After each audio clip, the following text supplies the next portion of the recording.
Yeah. So all I do is move you around in Zoom and you automatically move on the overlay. That is so much easier. And then you're all fine on the other one. So, oh, hang on. Did that thing about you downloading porn appear on the chat? No.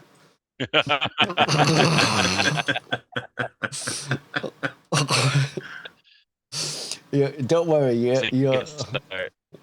You're absolutely safe. Hello, everyone. Sorry about the huge delay starting off. Captain Kangaroo lost Zoom altogether, so he's downloading it and he's on the browser version at the moment. Darthian's in the chat. I hope you're looking good and feeling fine, Darthian. And yeah, oh, we just started. Yeah, perfect. I know it's close to break time, but we're just starting. So yeah, and I've just found out that I can move windows on Zoom, which makes my life so much easier when we move things around. So I have totally forgotten what we're doing. Okay, but I know some things. I don't think I'm aware of your innermost thoughts or what you are trying to achieve. So hopefully you know that. So if I just go through people as a quick recap.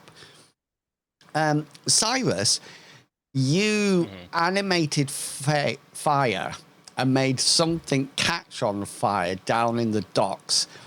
And then you put it out and people were really impressed by you, I think. And I think you talked to the dock. The dock owner, did you not? Yeah, and it was mostly just because I was hoping just maybe on the good graces that I saved her documents that I was going to be, maybe she would help me out in finding a certain warehouse. Okay, and did I give you her name? If you did, I don't remember it. Okay, her name is Mara Vale. Oh, Mara Val. Vale. You can call her whatever. Yeah. And so that was you. And so you're to the point that you're going to ask about the warehouse, etc., etc. Yeah? Yes. Mr. Pickles, Bartleby is talking to your favorite friend in Argent Reach, Ilson Rook, I think. Is that correct? Yes. He had just tried to push me out the door by asking if I was staying for food, and I had agreed because I had a lot of questions for him. Right. And had you started any of your questions or not? I think we moved away right after that bit. Okay, hang on. The birds have just popped out, so I have no idea what you're saying. Candy cane. Okay, so you had just sat down for lunch, or yeah, and then that's when we moved away to the rest of the group as we wrapped up the session. Okay, brilliant. Now, Merrick, I'm sure you wanted a place that you can stand and watch. Was that? Yeah. Well, what I want ideally is a place where I can sit and watch. I was looking for some of those dodgy street urchins that are clearly part of the guild whose name I now can't remember, the Ragpickers Circle. Yeah, but the only kids I've been able to find so far don't look like they are. Basically, I want to try and make contact with somebody at the low end, having pissed off the people at the top end of the Ragpicker Circle. I want to try and make contact with somebody at the bottom end. End. And I figure the way to do that is to find somewhere where there are some beggars or urchins. And then I just want somewhere where I can sit quietly, and I have a scheme that may or may not work to attract their attention. I like schemes. Roll your streetwise. I'm drinking tonic water tonight. Oh, wow. Someone's getting adventurous. Doctor's orders, would you believe? Apparently has quinine in it. That might help with my leg spasms. I feel a point of luck coming up. Yeah, that was terrible. Well, let's start as I mean to go on. Instead of resetting my luck points, I will just immediately reuse that one that I used last time. To get 28. Yeah. Yes, I may as well go with the 28 because I don't think it's going to be an opposed roll, is it? So. No. Sorry, the doctor told me to drink tonic water because it's got quinine in that helps with leg cramps and spasm. And I said, that's fine. And then he said, don't drink too much of it because it's poisonous. Yeah. What? He says, apparently, if you drink too much tonic water, the quinine can build up in your system. I'm thinking, I have so many questions now. You know, are there different concentrations? Should I dilute it? What's too much? You know, and he just said, just drink one glass a day, just on the evening. And then I think I told you this. He said, and put cordial in it. And I said, what? He says, cordial. I said, what the flip is cordial? And he said, squash. Yes, I get it now. Yeah. Yeah. I've never. What is that? Just like a posh word for? There is a difference between just a normal squash and a cordial, but I can't remember what it is. I think cordials tend to be syrupier, but I don't know if that is the difference or if that's just something I've observed about them. Right. Well, anyway, so I've been drinking it for a week. I'm still here. So I haven't been poisoned, and my legs are still rubbish. Because Don't get poisoned that quickly, because people drink lots of gin and tonic, don't they? So. Well, this is what I couldn't understand. You know, how much is too much? Anyway, so with your roll of 28, You guys found that out back in the 1600s. Say again. You guys went through like a 20 years period back in like either early 1600s or early 1700s. I can't remember, but where like everyone was just drunk on gin, and it was so bad that it affected generations because people will still be drinking gin while pregnant. No way. No. Yeah, that was a British thing. It was a general problem and affected like generations because there was like ruined. this gin stuff, and it was like super. It was like supported by the crown. Like the crown was making it less expensive, so everyone's like, because people are less likely to riot if they're drunk and happy. I didn't realise you were such an expert on UK history, Captain. I'm impressed. Only when it benefits stories I'm definitely not making up. Okay, on a roll of 28, you notice on the opposite side of the main street what appears to be a group of 3 urchins. You've actually seen these before, and they obviously are watching you, but if you sort of like look over to them, they pretend to be kicking stones on the path. Yeah. So what I'm going to do is I want to find somewhere I can sit down, just a bench or a wall or the edge of a fountain or whatever. Sit down and then just place 2, what are they called now? 2 of the coins that we Argent the crowns. Argent crowns. Just place 2 Argent crowns next to me. Oh. Sort of where somebody would be sitting if there was somebody sitting next to me, and then pretend I'm not paying any attention to them whatsoever while actually watching them to make sure that nobody nicks them, apart from the people that I actually want to try and bribe with them. And so your plan, the purpose of that is to get them to come over? Lure them over, yes. Okay, so almost like sweets in a sweet shop. That's what we're...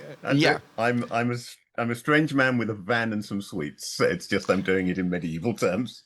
Okay, so their willpower is actually 19. Okay, I mean, obviously they're kids.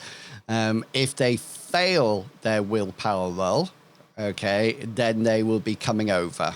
Okay, if they're succeeding, then you might have to tempt them a little bit more. Yeah. So the willpower is 19. Here we go. Oh! Oh, look at that. Yeah, These kids have got my measure. they sort of like you notice that they sort of like look at it and then they look over to you and go as if to say, "You expect us to come across for that much?" I'm sitting here thinking I haven't got many. Can't. Would you like to up?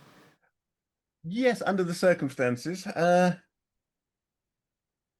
There's 3 of them. Let's actually go quite a jump then, and I will just casually stack another 4, so there are now 6 in the pile. 6 in the pile. Okay, so their roll now is going to be hard because they need to be tempted across. See what I roll first. No, that is going to fail. So they seem to be very observant, Merrick, and they sort of like are checking out up and down the road and keeping an eye out. And they don't all come across and talk to you together. They almost like split up. So one is sort of like up here, one is down here, and they seem to be, keeping an eye on the road to make sure no soldiers or guards come, but also possibly to make sure that they can run if need be. And the lad that comes across is somewhat taller than the others. You probably think in early teenager, and he's quite typical street urchin dress, his outfit. There's normal plain clothes. You do notice, however, roll a perception for me. It's going to be hard for you.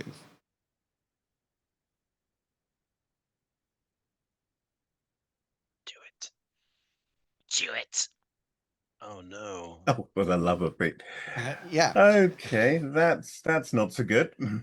He sort of like wanders across, and he almost like comes across in like a zigzag motion, and he walks up to where you're sat and sits down also on the opposite side. Other side of the coin. Coins, yeah. Yeah, that's what I thought. And he makes no eye contact with you at all, and he's just looking around.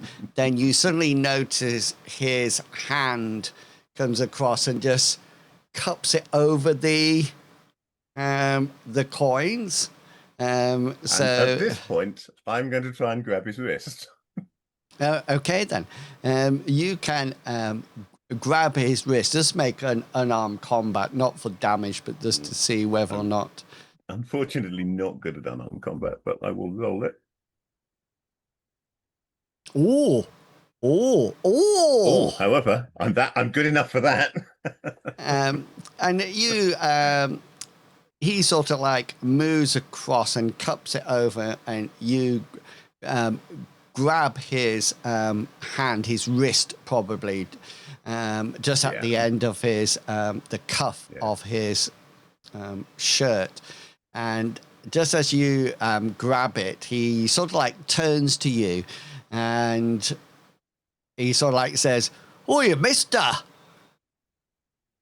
I'm not going to look at him. I'm just watching him out of the corner of my eye. But I'm not going to turn my head to look at him. And I'm just going to say, I ain't giving it away for free, mate. I didn't expect you to. Well, before you grabbed me hand, I was just about to ask, what do you want?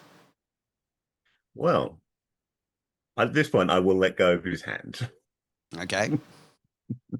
But I'll also be poised just in case he decides to make a run for it. But I don't really expect him to at this stage. He does. He actually lifts up his left hand. That was the one that you grabbed. And with his right hand, he sort of like comes across and takes the coins. So his left hand is still exactly where it is. Okay. He says, "What do you want?" Well, as you may know, I'm new in town, and You're a harbinger of doom. that's what they say. Yeah, I haven't been able to make many friends yet. You know, being apparently a harbinger of doom. Thing is, I He want says- to make friends. He says, I mean, that's "Well, six how life is. 6 Argent crowns. You want me to be your friend?" Not exactly, no. Thing is, you look to me like the sort of person who has friends, maybe the right kind of friends. And if those people aren't willing to be friends with me, but they are friends with you, maybe for a few considerations on my part now and then, you can let me know things like, say, important news about what they may be up to, not everyday stuff. I'm not looking to interfere with their business. I just want to make sure that, I want to make sure that I don't interfere with their business, don't I? I mean, I'm new in town. So I need to make money, and I don't want to take it from the wrong people. So is your purpose here to form an alliance or have a snitch? Or A snitch would be ideal. This is yes, I would. I mean, the absolute dream, I think, would be my very own Baker Street Irregulars, but I don't think that's going to happen. But I'm no Sherlock Holmes. This might be a start. And This is where everything has to start somewhere, doesn't it? yeah, so you can roll your And I'm influence. sure I had something more specific in mind when I came up with this plan, but now I can't remember what it was. It sounds like a good plan. So you're going to roll your influence. Ooh. And remember That's not difficult to resist. No, but their willpower is only 19, remember. So here we go. True, yeah. 55.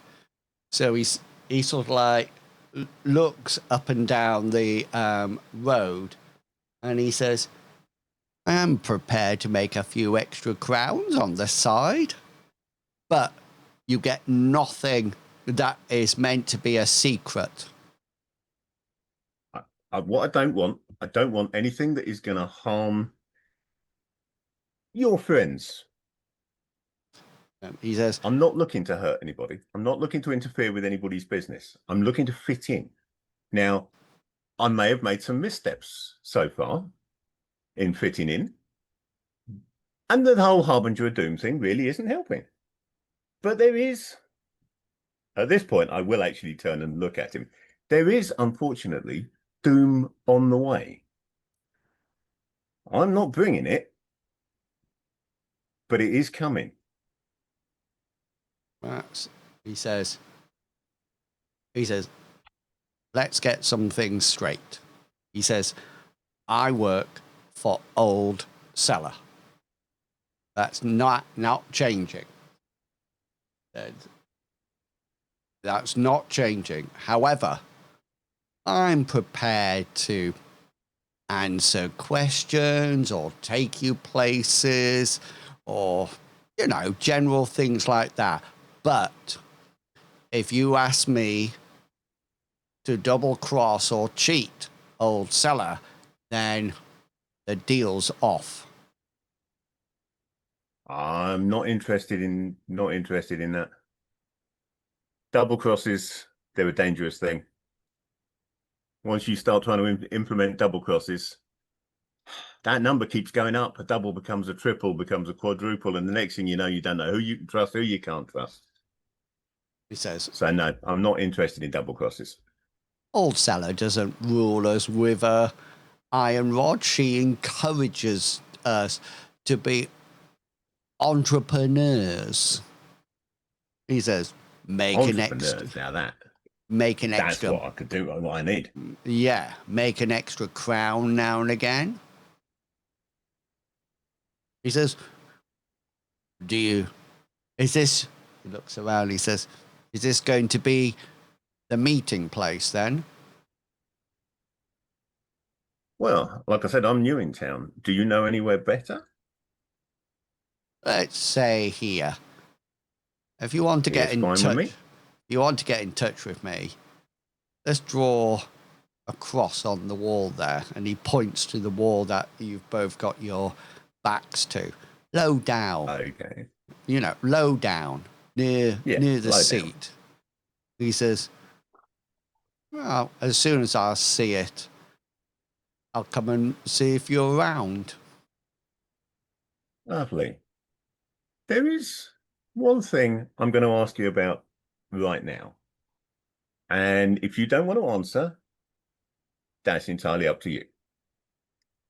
I understand that there have been some problems recently with, well,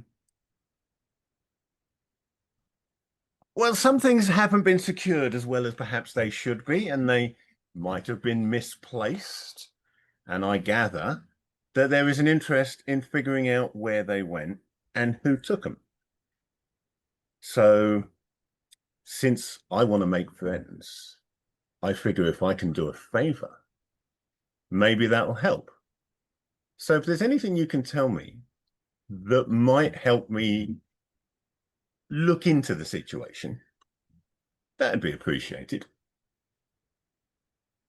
He says, see what I can find out. What do I call you, Harbinger of Doom? Just call me Doom.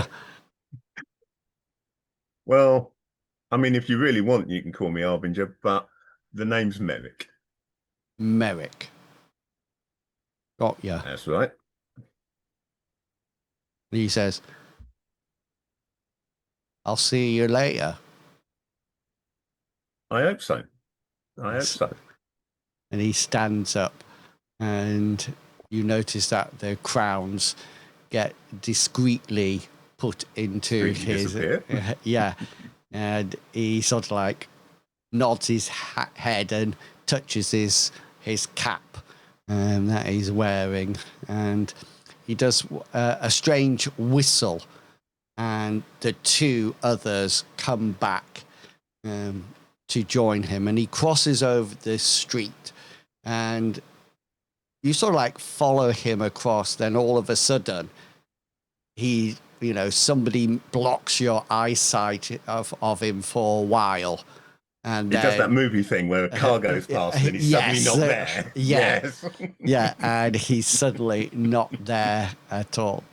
Meanwhile, in the Harbour District, Bartleby is having lunch with Ilson Rook. Yes, I am. And I'm just asking all sorts of questions. Just to let you know, it's jellied eel for lunch. Delicious. With a pickled egg. Reminds me of my childhood.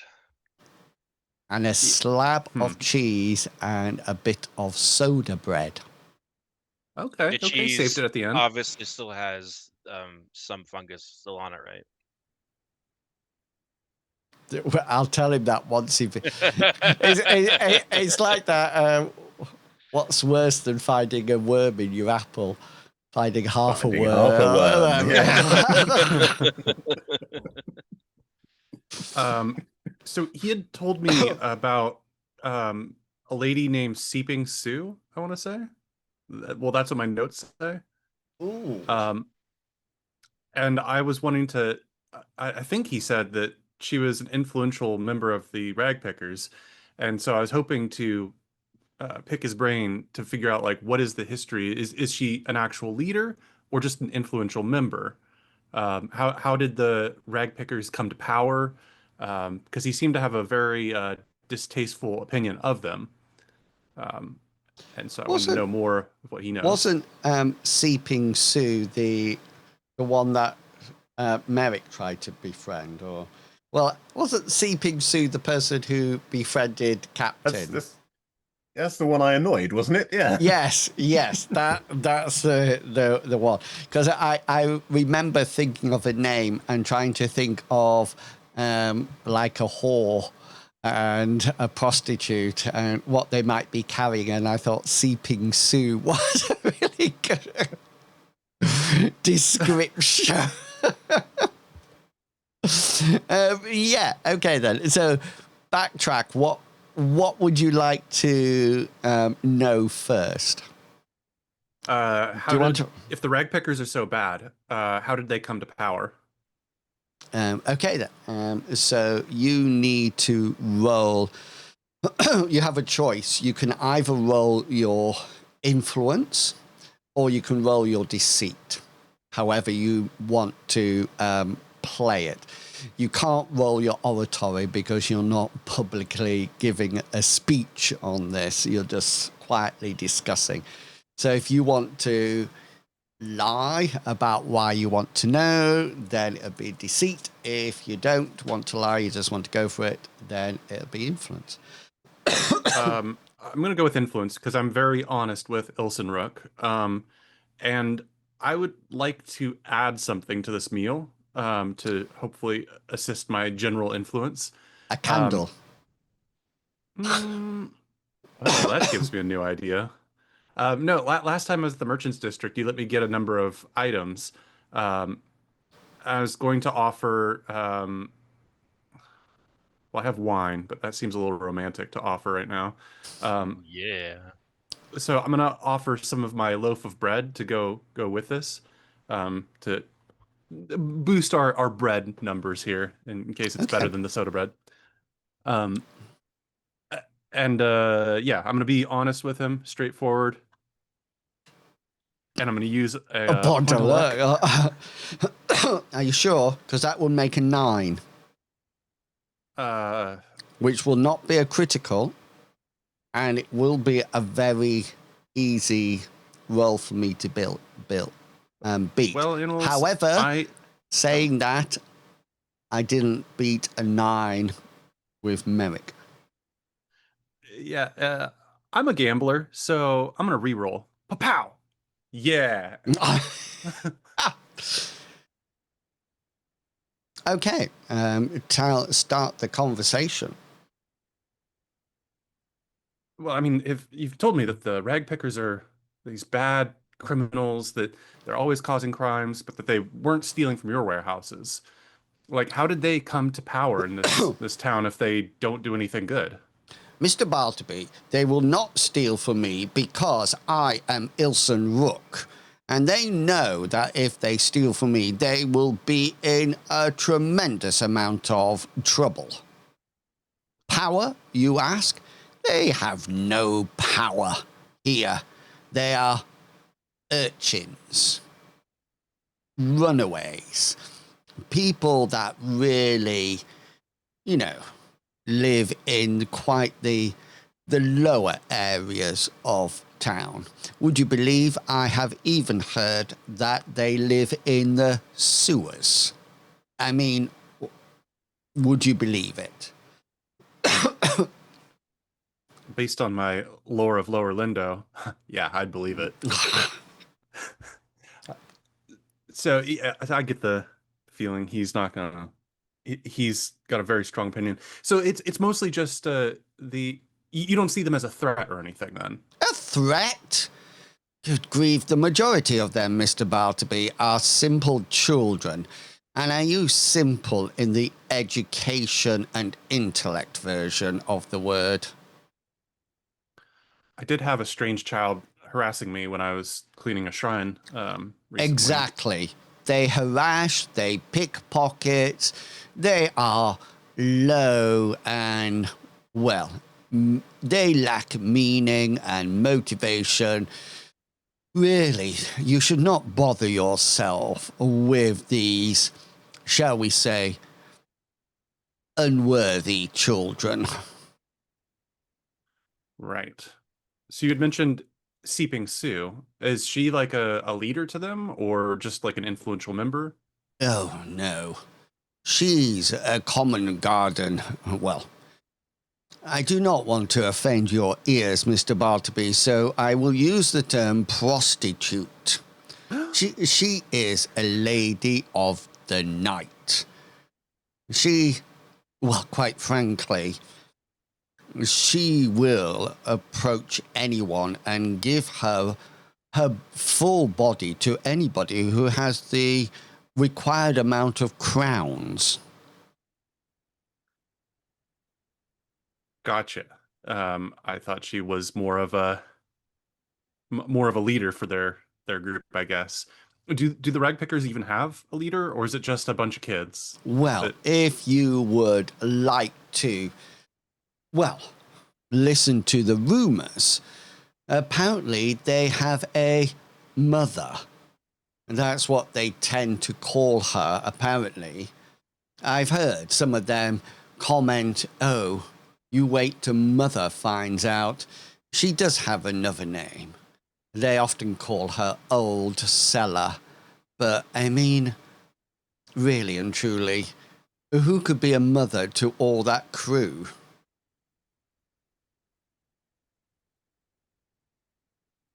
That is a good point. There's no reason to believe that Old Cellar is a real person, then? Well, if you wish to believe that, Mr. Bartleby, then I've just seen a flying unicorn go past my window. I have lore of monsters. I know what a unicorn is. So this Old Cellar is just a rumor that the children have invented. This isn't something part of your folklore. Most definitely. Interesting. They are a bunch of...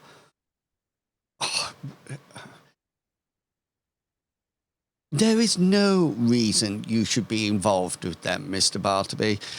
I mean, you are obviously a man of high status and, well, godly prowess. I mean, don't lower yourself to their standards. Stay well away from them. I mean, let's face it, the only thing that they can do is pick pockets and follow people. I mean, what good is that? Well, that's what I wanted to confirm, Ilson Rook. I have been looking into what or who might be who might profit or benefit from causing chaos in these streets, or who would be wanting to cause damage. And if they're just merely a band of children that cause minor nuisances, I'm guessing they're not who I'm looking for. I tell you, the people who will create the most chaos, they're not children, they're mostly adults. Well, they pretend they're mostly adults. The guild merchants are, well, they're out of control. They actually think that they rule Argent Reach with their commerce and exchange of crowns, but really they're just a whole load of pompous, loud mouth. Well, I would not insult your ears by you using what I might consider a correct noun for them. I want to gesture generally in the direction of where the castle district is, and say, do the merchants have conflict with the crown? The merchants will go with anybody if the price is right. They have little to no morals at all. Understood.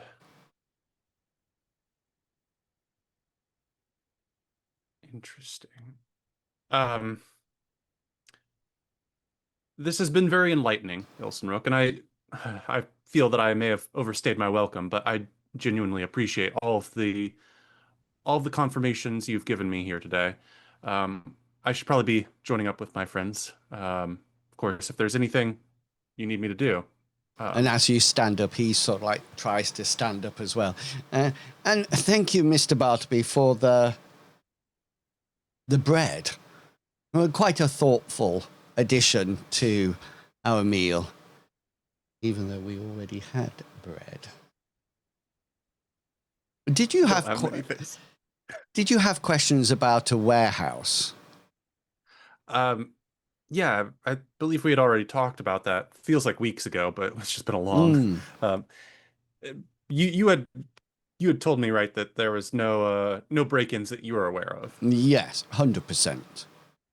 Gotcha. And that's why I was suspicious of the Ragpickers, is I'd heard there were break-ins and they seemed like the ones to go about like rats and steal. Mr. Bartleby, our warehouses are secure. Yes, then my memory of that time today is still correct. Yes. And you leave, and he nods goodbye as you walk out. And we move down to Cyrus, who has just put out a fire to the delight of, I forgot her name, but I've got it on World Anvil, would you believe? World Anvil, don't you have a connection with World Anvil? Aren't they? Yeah, it uses their very awesome service. Yeah, I use that, but I am not sponsored by them. We just love each other and give friendly hugs now and again. Oh, nice. Mara Vale. They're just Mara close Vale. friends. Yes, you have just made a fire, but by animated fire, and then put it out. Yes. And she came over to you, I do believe, to say thank you, etc. Oh, no problem. Here at the right time, you know. You're our Harbinger of Doom, are you not? Again, it's not my name for myself. I think I can't control what other people think. You know how it is. I'm just kind of new to town. Are you the do you run this dock? I am the Dockhand Guild forewoman, if that's what you mean. I am in charge of the docks, yes. I think you're probably the person I'm looking to see. Is this your stuff? I'm sorry, I didn't mean to get it all wet. I was just trying to get the fire out. Oh, do not worry about it. That was some goods for the head of the river warden. River warden's a rather pompous man called Ilson Rook. I'll just say that it fell in the deep lake. I'm not going to question it. Actually, I have a question for you though. Rook, he's the one that kind of has a lot of control of the area. He's the most he probably has his hands everywhere, right? Can you see that wall behind you? She points Yeah. to this wall. That's where his jurisdiction ends. Anything from there, all on the inside of the wall around Deep Lake, is my domain. All right. I'm glad that there is a border. You probably actually have a kind of understanding where all the different warehouses go, right? Yeah, in my area, yes. I'm kind of looking for a specific kind of warehouse, kind of full of maybe exotic goods. Okay. So is your purpose of this conversation to get a location of a warehouse that has exotic goods in it? Well, we're looking for that warehouse that Seeping Sue mentioned. yeah, Sleep and Sue mentioned, yeah. Okay, then. But I'm assuming it's gonna be exotic or kind of different goods. Okay, so what skill would you like to roll? Would you like to roll influence, or would you like to roll deceit? Influence. Okay, roll away. Oh, Cyrus comes in with a crit. Crit 4. You silver-tongued person, you.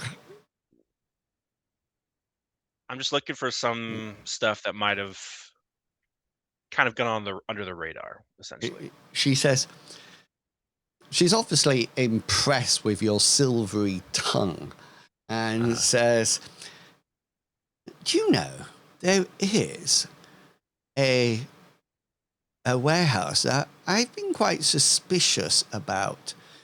Belongs to somebody in the Noble District, apparently, but it always seems to be locked. They pay for it up front. They send one of their footmen down to hand over the crowns every month. But I've never seen anybody go in there at all.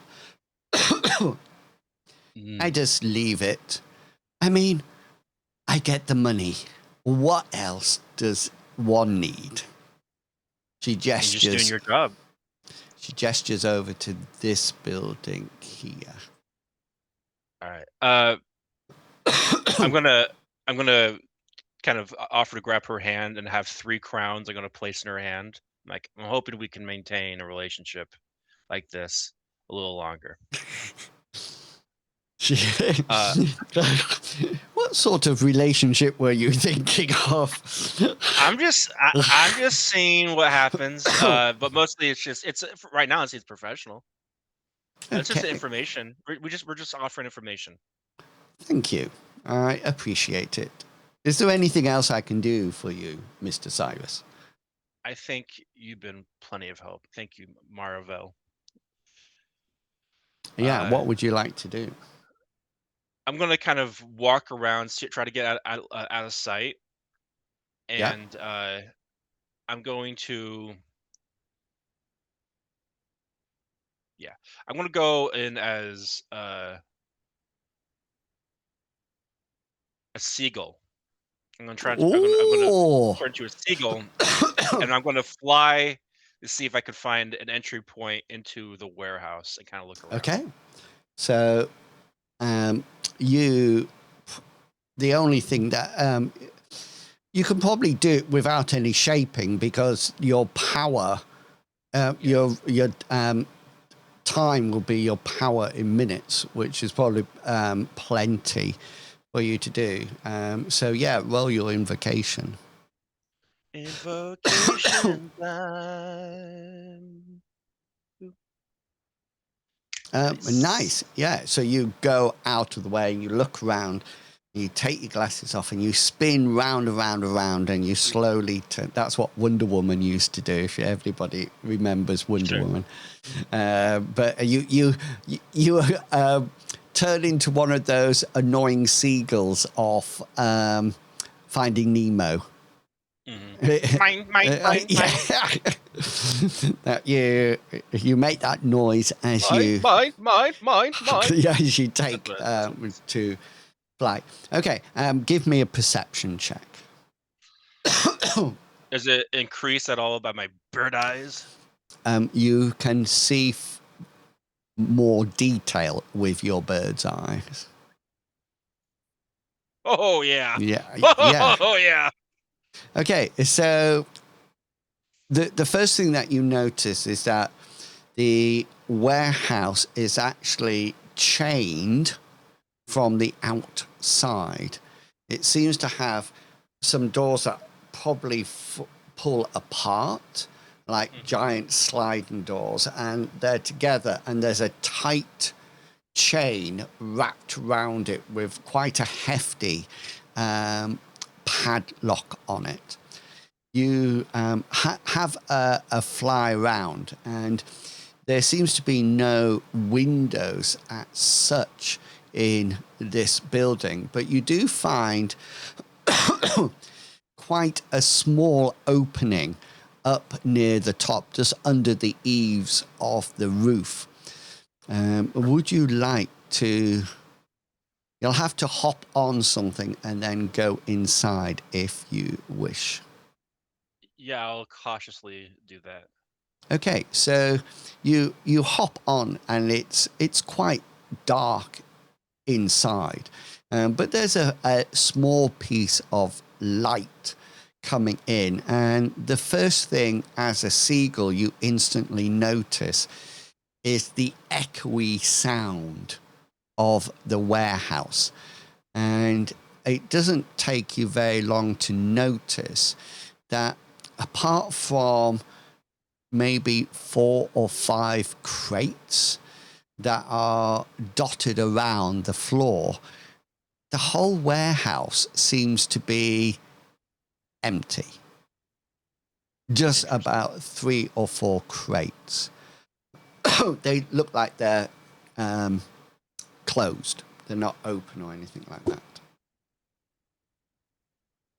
Okay. With that in mind, I'll probably head out and then see if I can find Bartleby and my other compatriots. Okay, so it's probably getting a little bit late now. So if we move you all back to the Copper Cup, seems to be a sensible place to have a chat.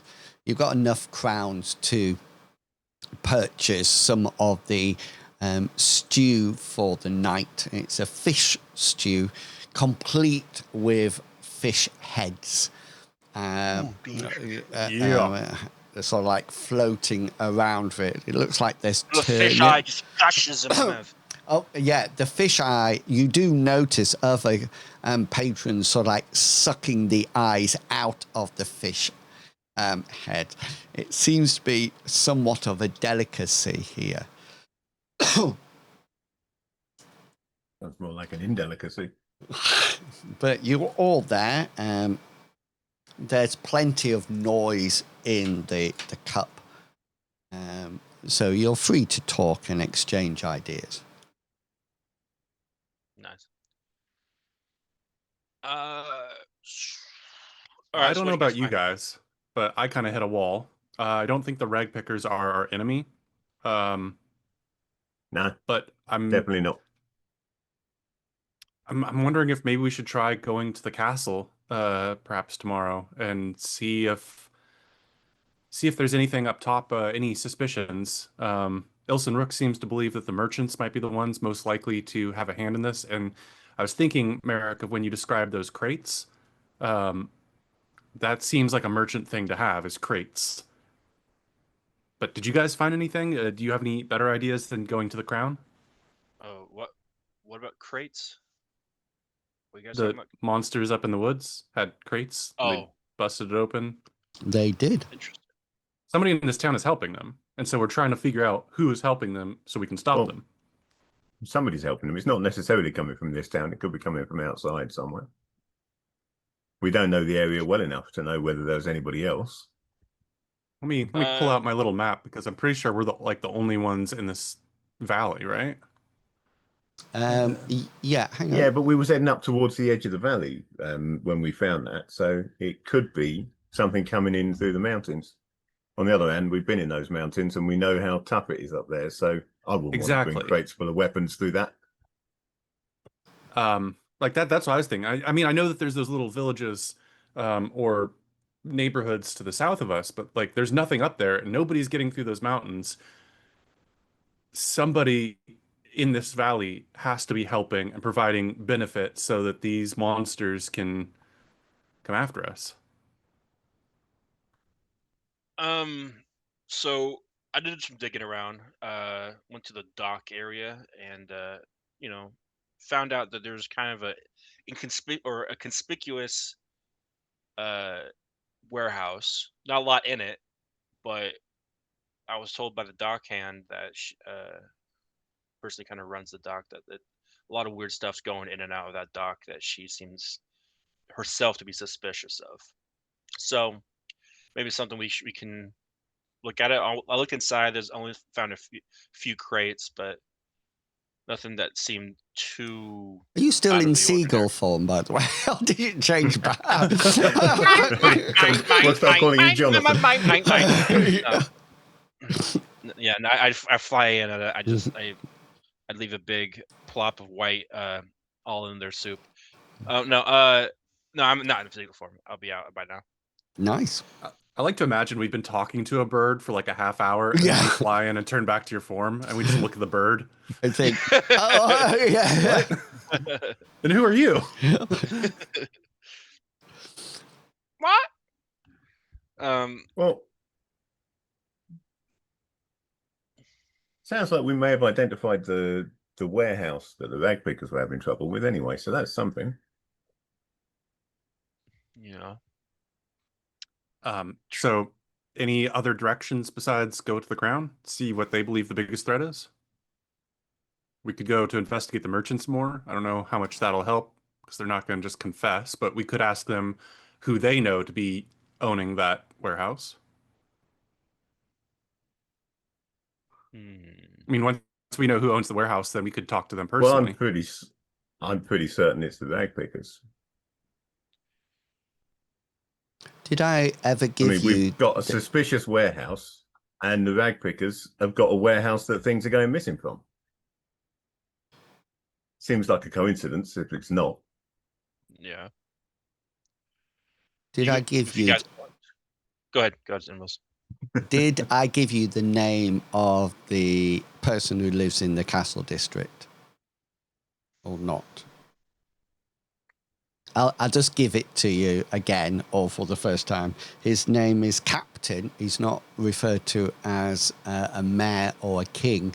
He's actually called Captain Mikhail Lawrence.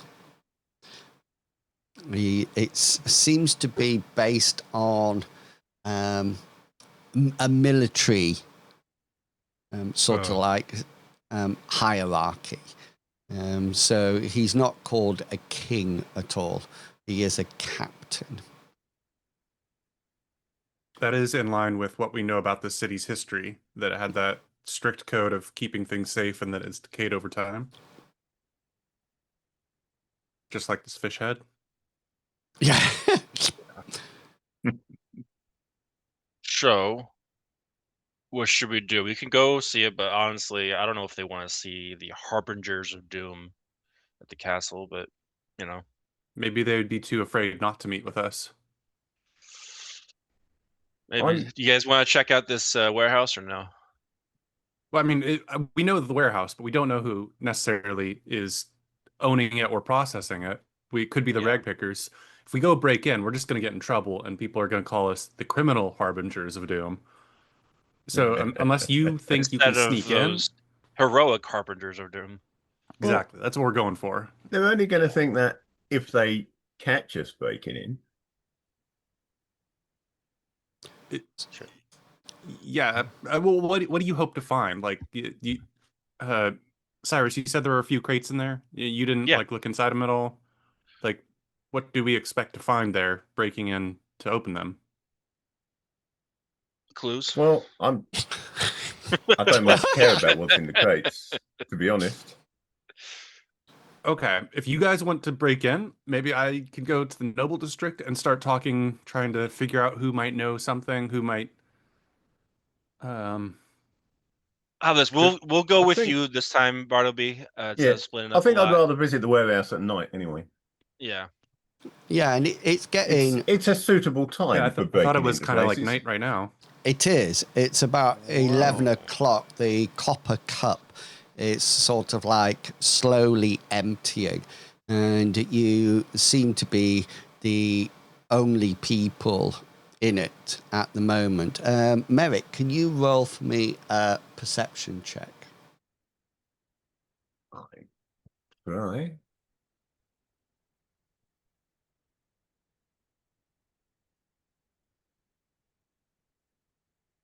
Oh, what? I can indeed. I can roll a heck of a perception check. Yeah. Okay.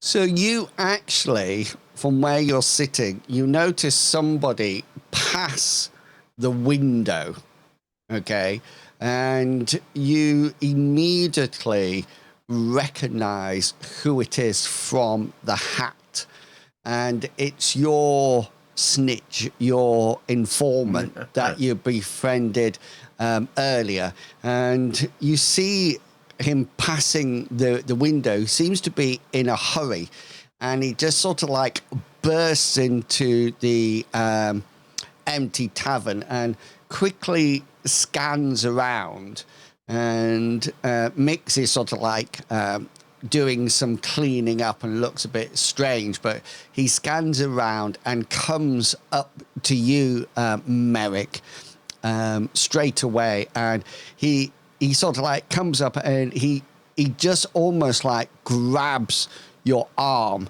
and he says, we're being invaded at the southern gate. There's monsters. Oh, yeah. Sounds like our kind of business. I'm going to finish my drink. I'll try it. Slowly. Well, that's how it's supposed to be drank. And then I will get my glaive and I'll head out. So the informant leads the way, Merrick. I presume Merrick and Bartleby are going. Absolutely. And I'm as grabbing my sword and we're off. As he runs, he's almost like giving you a commentary of what's happened, and he says that the guards who should have been on duty are actually asleep or unconscious. They're just lying on the floor, and it looks like somebody has removed the bar from the southern gate to allow it to be opened inwards to the street, and you make your way and come round a side street to the following. The wagon's not there, so you get these red blocks are the Are those gates. the gate? Yeah, and you instantly see two of the frost darklings that you saw up at the far side, Merrick. You're not 100%, but I mean, all frost darklings look the They same. all look alike, don't they, really? Yeah, and then there seems to be a bigger darkling behind, which are known as flame darklings. Just so you know, they appear to be the frost darklings are armed with, let me get this right, they have short spears and target shields on them. And the guy at the back that you can see is also carrying a short spear and target shield. However, there is one thing that you notice.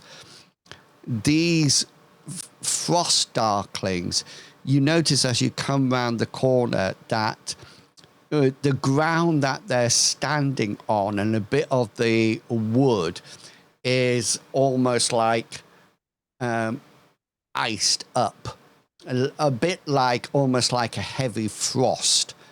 And you can see round their feet, they seem to be emitting some kind of aura that is cooling the air around them. And we will take our break there. The range is correct, just so you know. I've checked that, and we'll take a 15-minute break, and then we'll be back to roll initiative and to see what is going to look at Merrick quickly. Yeah, 15 meters. You can do it, Merrick. Just quickly measuring that. Yes. Yeah. sorry, one other thing. They're not stationary, if that makes sense. They are coming into They're coming in and causing trouble. Yeah, 100%. Okay, we are going to take a quick 15-minute break, so we will be back at 47, so 13 minutes to the hour. Go away, get yourself a coffee, a snack, stand in front of a fan for a while and cool off, and then come back for the next combat. Brilliant. Ding. Ding, ding, ding. All right, I'm going to Turn you on. Can someone talk, please? I'm turning you on right now. So. Yeah, there we go. Okay, then. Okay, whatever. Let's let me get my turn order out. Let me just. Unless you want to do some stuff really quick before we get into combat. No. So your combat will be operational right at the beginning. So you can do things out of combat because you're not engaged at the moment. But Good. Can I do one thing? Can I do one thing before I do? When it gets to your, tell me what it is that you wanted to do. I want to cast damage resistance on this. You can't cast that while running here, so it'll go on your turn. Someone carry me. Okay. Don't forget to click on your tokens and then roll your initiatives. And then I will rearrange everybody. Yeets.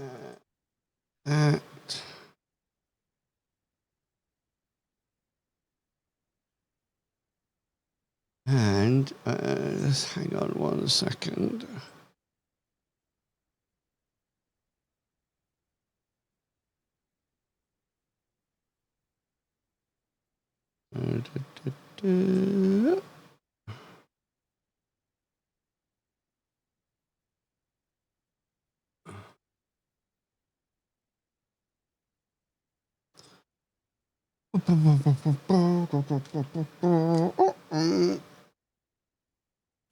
Okay, let me put you. Oh, nice. So we've got Merrick first. Then we have Bartleby, the Frost, Darkly, and the Flame. Why did the Flame one not appear on the turn order? I wonder. Let's just. I think he needs to re-roll again because he rolled too high. Oh, you got a 17. Nice. Flame. Dark. He's too full of himself. He thinks he's too good for this fight. So He if does. that's how he feels, then you let him go. We don't need to fight him. A 17. Okay. Ooh. Wait. Up that goes. Okay. Let me zoom out a bit. I just need to check.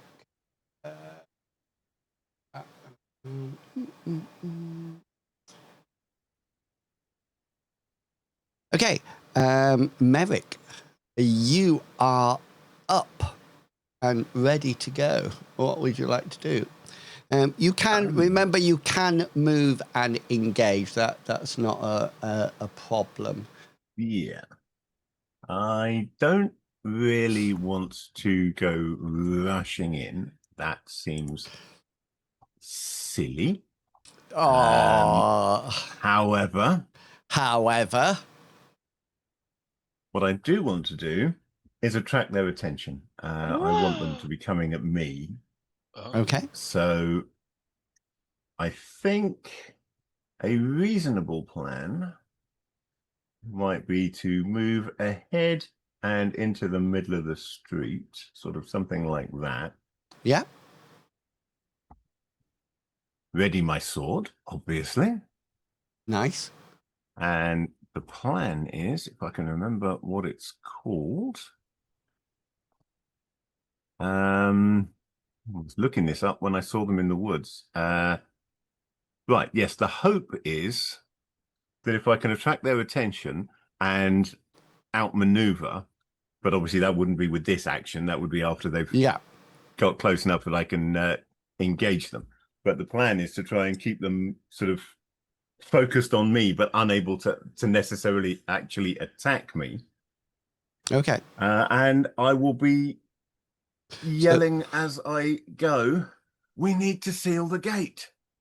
So they, just before you decide what to do, they, on their turn, they can reach you and attack you. Yeah, I'm...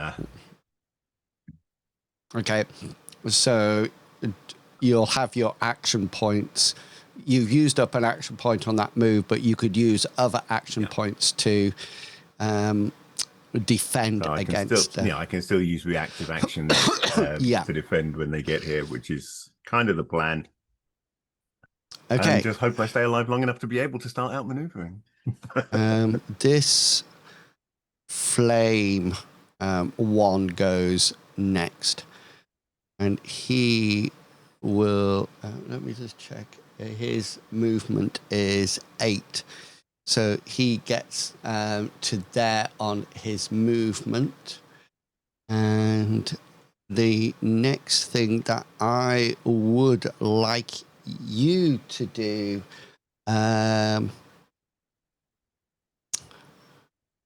Cyrus, hang on a minute.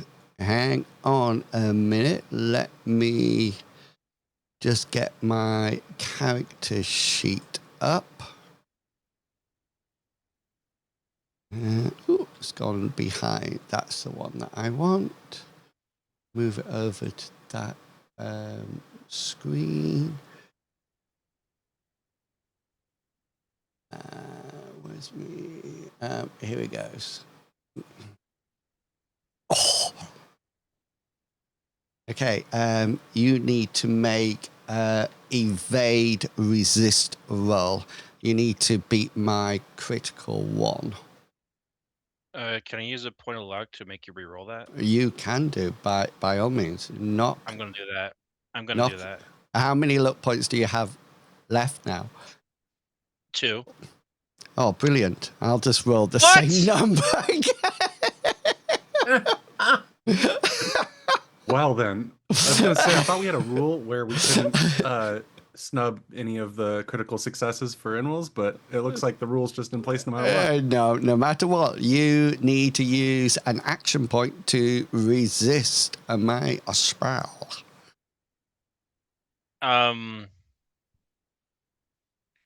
Is it dumb? I don't have like it's an actual spell to like deflect magic, right? You can use counter spell if you wish. If you so for example, Bartleby, I think, can use neutralize magic as a counter. Mine's a reactive. Yeah. So that dismiss that would be a reactive spell. So if you have a reactive spell that you can cast, then you can cast it as the spell flies towards you. Yeah, I don't think I have a reactive spell. Okay, then. So is it willpower then? No, it's evade. Oh, instead of evade, could I do my acrobatics? Yes, you may. You need to beat a critical 1. Fantastic. That's not quite what you were looking for. It's interesting that if you take mine and add it to yours, you get 100. That's cool, isn't it? It's pretty well balanced. Yeah. You know how messed up the rolls are for you to just do twice, get 1, and me get 99 on the next one. You know how like unlikely that's supposed to be. I can imagine that it is very unlikely. This coming in that. Well, technically, each of those rolls has a likelihood of 1 in 100. Yeah. But consecutively, the probability would get less and less. Oh, yeah, I mean, the probability of exactly that sequence of rolls, that's another matter. And this is coming into your 15. Right arm. My right arm. Worn armor does not protect, but natural or magical armor reduces it as normal. And this is doing 8 points of damage as this huge bolt of lightning comes flying from behind the frost darklings and comes straight out and hits you in your 15. What was that, 15? Your arm. My right arm. Yeah. Okay, for 8 points of damage. So tell me. It avoids armor. Seal the gate. It avoids armor too. So It avoids armor. Tell me what you've got. -5 then, yeah. How many hit points did you have on that location? 3. I sense a luck point. Yeah. So this would be the equivalent of a major wound because it's beyond -3. So you can actually use a point of luck and change the major wound to a serious wound. I'll do that, I guess. Okay, then. So you just need to roll your endurance check. Aren't you lucky? You've only taken a serious wound. Yeah. 1 point away from a critical. 1 point away. So to start off with, you roll a 1d3. You can only take defensive actions for the next 1d3 turns. And your limb is fine. No, your limb is actually useless. That arm is useless. So if you have any weapon in it, it will be useless. It's been dropped. Bartleby, you're at 14. All right. Well, my plan was to give somebody a nice shield, but that doesn't seem like it's going to work right now. So I'm going to give somebody else a nice shield. His name is me.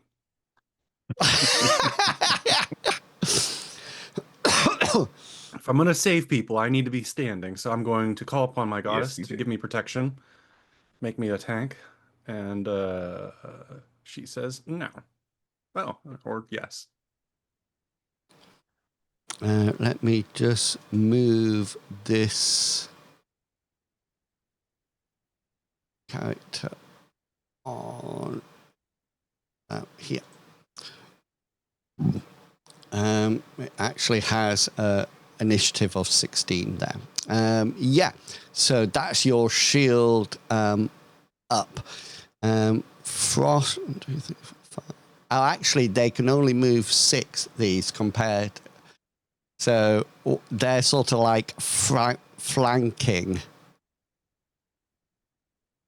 the flame darkling there.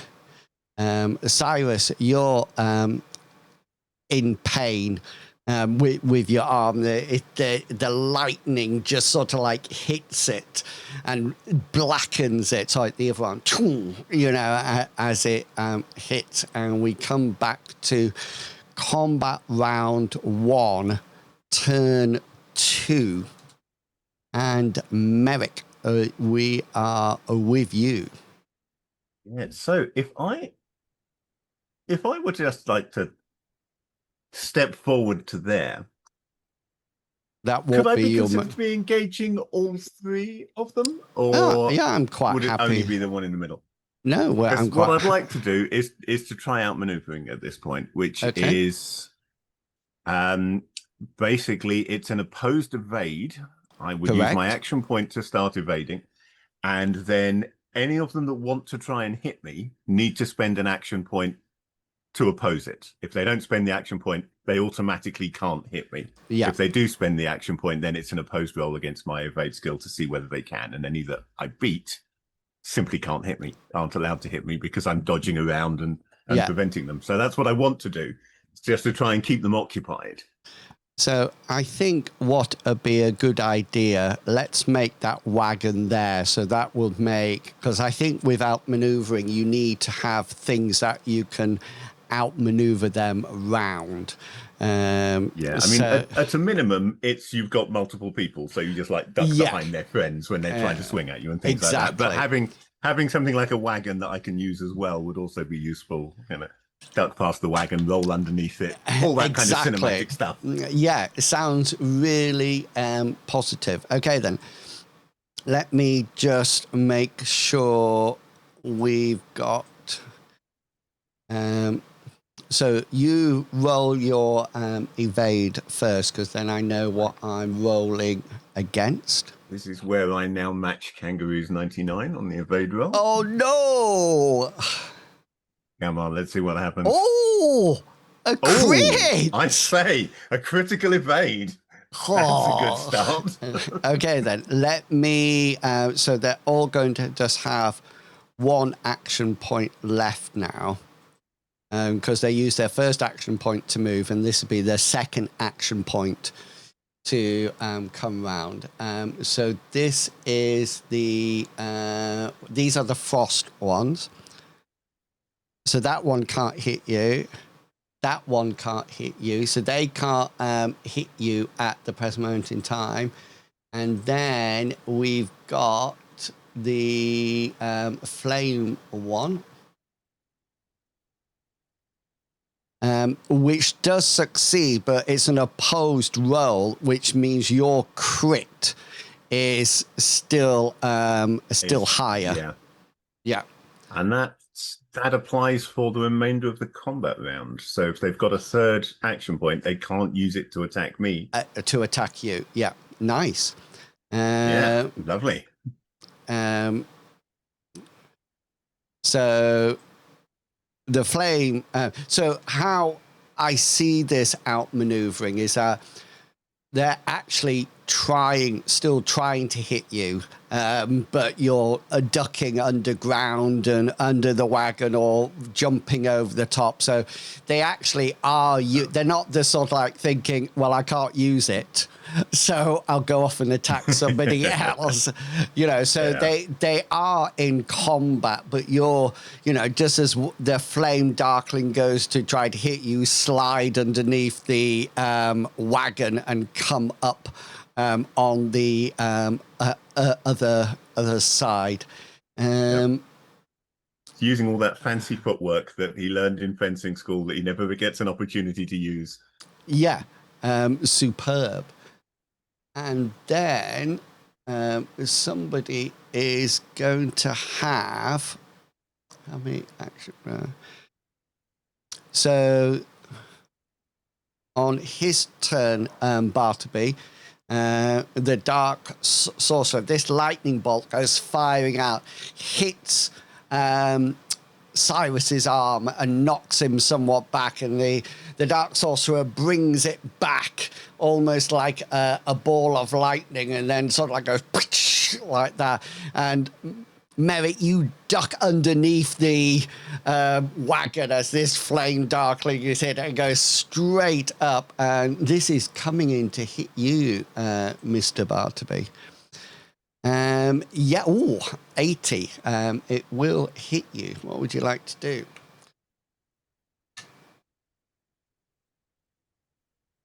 My goddess will protect me. I hope you're right. Do you wish to try to evade or not? No, I'm not even going to try to evade. Oh, you're so tough, you are. So this, I need to fix somebody's arm. I can't be fixing arms if I'm a. so this is coming into a leg. I Yes, think my right foot. With a 1, and it does another 8 points of damage. But I think your shield's at 11, if off the top of my head. Yeah, it's at 11. And he sort of like flags in, and as the lightning bolt, it just sort of like hits that shield, and sort of like the static bolt sort of like spread round it, and you notice the Dark Sorcerer brings it back again. And Bartleby, it is your turn. I would like to move up to Cyrus and put my hand on his crispy arm and cast a spell. Ooh. Because he used a luck point to bring it down to a serious wound. Yeah. When I heal it, is it treated as a serious wound? It's treated as a serious wound, yeah. Then I'm going to give him a little flick on the arm. I'm going to heal that wound. Nice. And I believe this should bring it all the way back up to full hit points.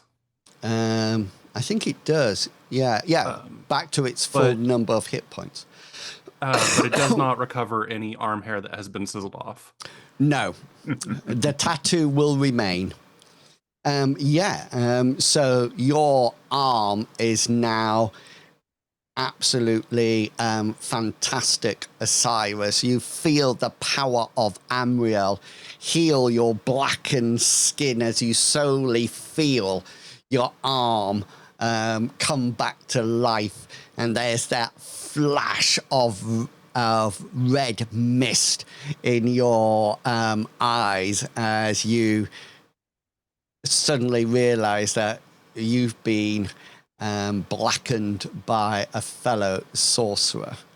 I am just going to do this.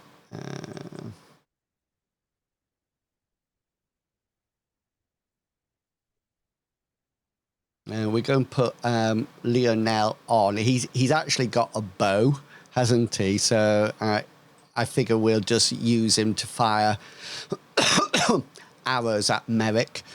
Shots.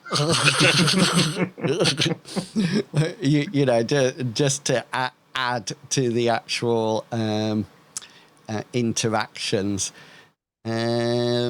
Bartleby, I used to be an adventurer, then an ally put an arrow in my knee. Exactly. Bartleby, you're done.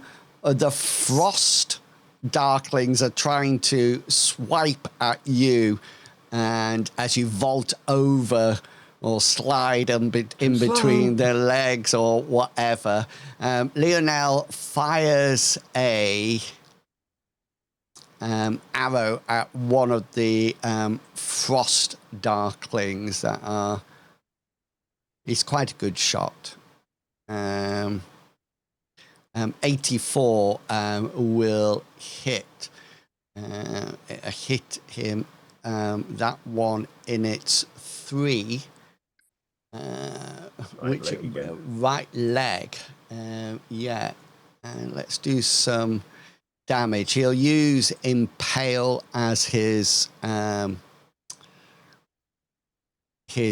damage. So we'll roll twice for 5. So he does 5 points of damage to the right. Was it the right leg? Yeah. Well, I don't know whether they have the same hit locations as us. They do. Right leg on a human. Right leg. So that would be how many points did he? 5. Merrick, do a perception check for me, please. It's going to be hard. Perception check. And Cyrus, you can make a perception check as well. I will. I'll be glad to. Can't wait. I'm just such a good check. It's gonna be crazy. Oh, the best possible roll. Are you doing Merrick? Yep. I just when I grabbed hold of my mouse to hit the perception check, I accidentally hit the side button, which is a back button, and came out of Oh Roll20, which is no! not helpful. So, right, perception roll coming in now. What the? Oh, Why I'm is doing it always? Oh dear! Okay, this game is broken. For me to get the best roll and him to get the worst roll back to back, there's no in between. It's just either fumbles or complete The dice are critical insane successes. today. They That are. doesn't make All sense. crits one way or another, either good yeah. ones or bad ones. Well, some days it's like that, isn't it? And other Yeah. days it's not. Well, I'm going to the casino after this because this is insane. Yeah, you. Just to let you know, Cyrus, I am about to send you a Discord message, a private message on Discord. So make sure you have it open. I have to download Discord real quick.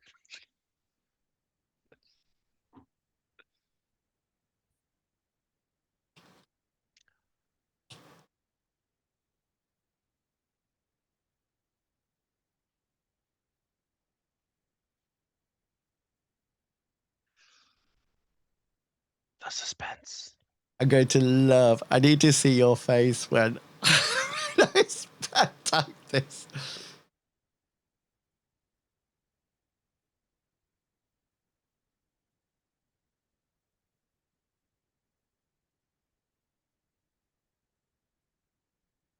Great.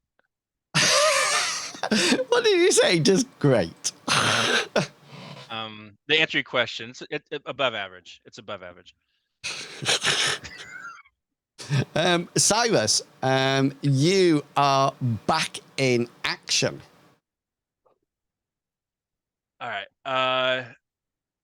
I'm gonna. Thanks to roll... Bartleby. Make sure you say thank you to Bartleby. He'd rather die than do thank that. you. Yeah, no. At least Bartleby's being, he's being some benefit. I'm gonna start rolling for. I'm gonna add damage resistance to myself and others around me. Okay then. So you wish to therefore, you'll need to do 1 point of shaping for the range. How far away is Merrick to you? I wish I knew. It's 8 points. So he's within.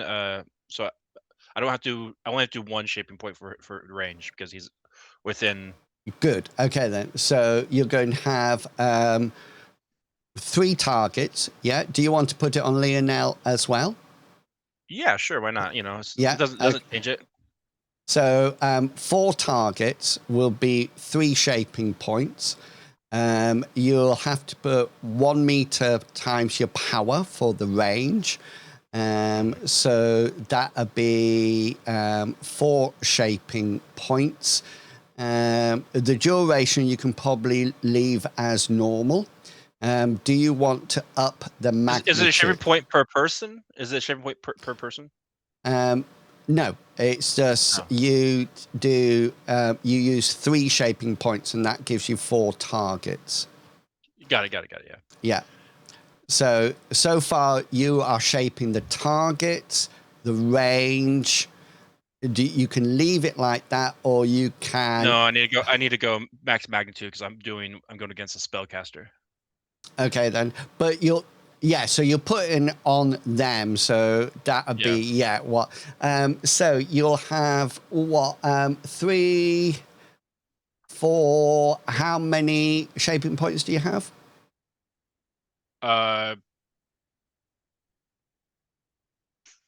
Shaping points is based off my power. It's based off your shaping. You have a skill. Shaping's 82, so 82. So you'll have 9. Yeah.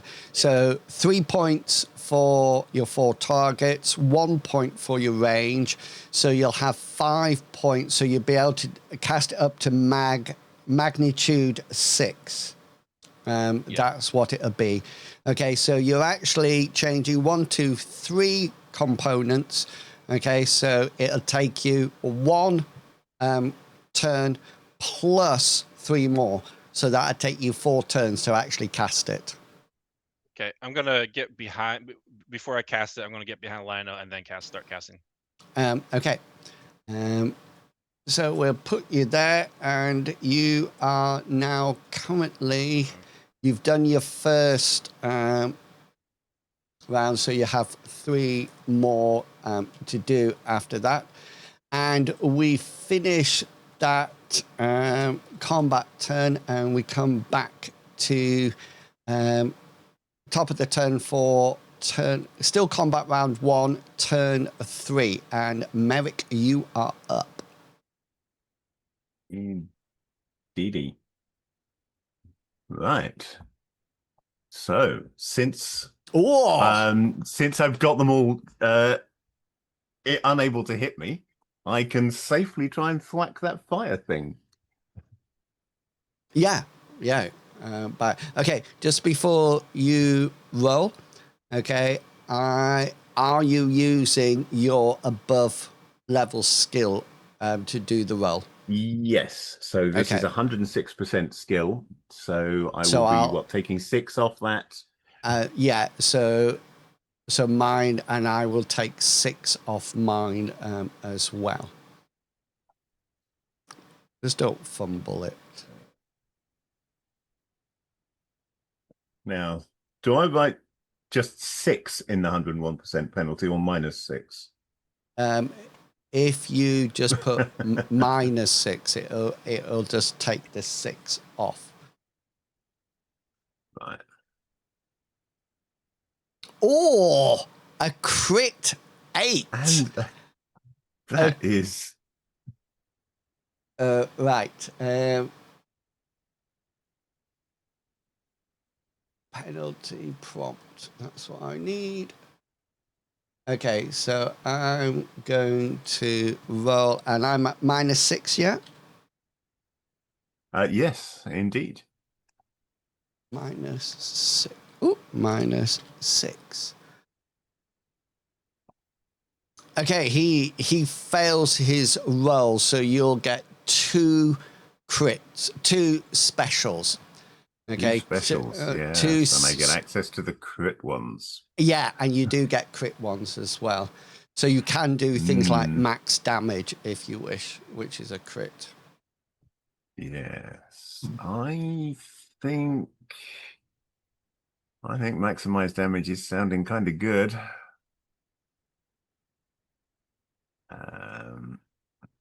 And you can do yeah, I think.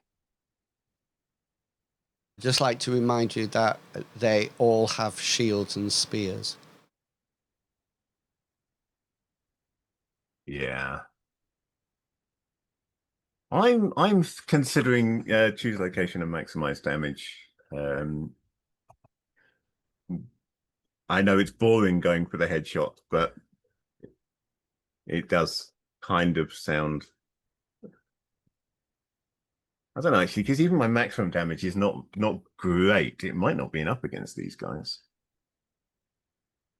Decisions. I have a feeling that they have armor. They do look like they've got a bit of armor. You can't see any visible armor. If anything, they've probably got like hardened skin or something. I just have a recollection that these Darkling things have natural armor, which is slightly concerning. It comes down to which is going to be more useful, a bypass armor or maximize damage, and without knowing what their armor is.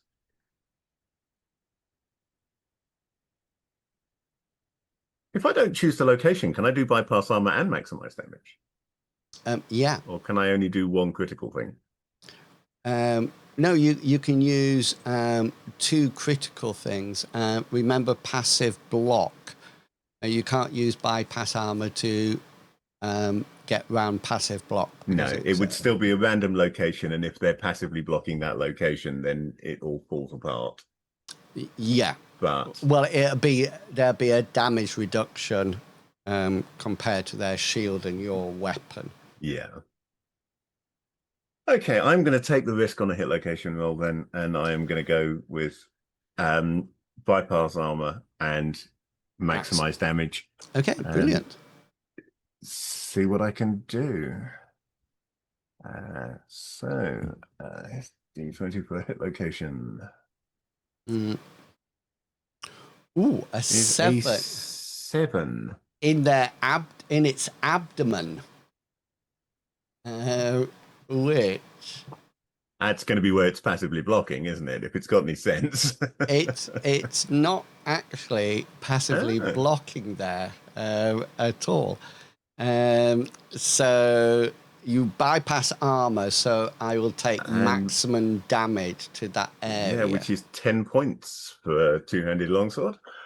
Ouch. 10 points, which should take it down to -3, which means that is a serious wound. So he's going to make an endurance check against your original attack roll, which was 8. Which 8 was a critical. Crit. Yeah. And he will actually fail that because it hasn't Without rolled. the crit, that would have been a really good roll. But it would have a -6 in any case on it because it hasn't. Let me just set that to prompt. So you whack him in his abdomen, chest, abdomen, or head. Fail unconscious for the number of minutes equal to the point of damage that you did. So 10 minutes. So hopefully he is going to be out of it. So Flame is out. And the Dark Sorcerer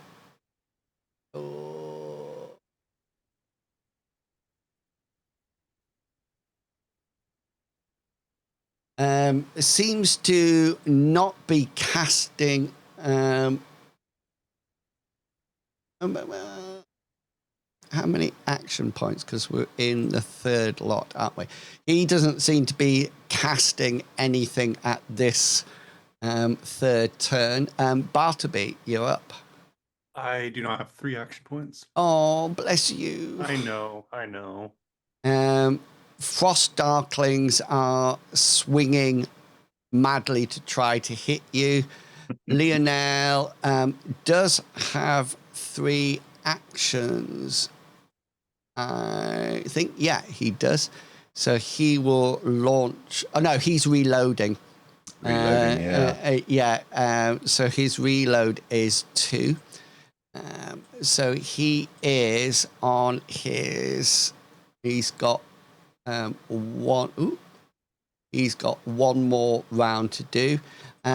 Cyrus, your casting will go down to 2 more turns, and we finish combat round 1. Okay, but something happens, and I am going to roll 1d2. I'm going to roll it twice. 1 d2. A 2. Okay. Let me grab 2 hit locations. 3 and a 7. Okay, so Merrick, you take 1 point of damage to your 3 and 2 points of damage to your 7. Armor will not protect you from it. Will not help against this. Because War armor, right? Okay. you suddenly see that at the end of the round, remember you saw that frost on the door and everything. It seems to be an aura that is coming from the frost darklings. Yeah, and I'm close enough for it to affect me. Yeah. You also notice that parts of the wagon is being frosty as well. And we go to combat round 2, turn 1. Now, I believe you need to roll another outmaneuver if you want. I do indeed, yes. Yeah. It lasts till the end of the round. So in the start of a new round, I will be outmaneuvering again. So back to my evade. Oh no. Okay, so it's not. Yeah, see, I've got a point of luck. I'm going to spend my last point of luck, but I'm going to spend it to reroll rather than reverse. Okay. Because I could get something better. Okay. So let's reroll my evade.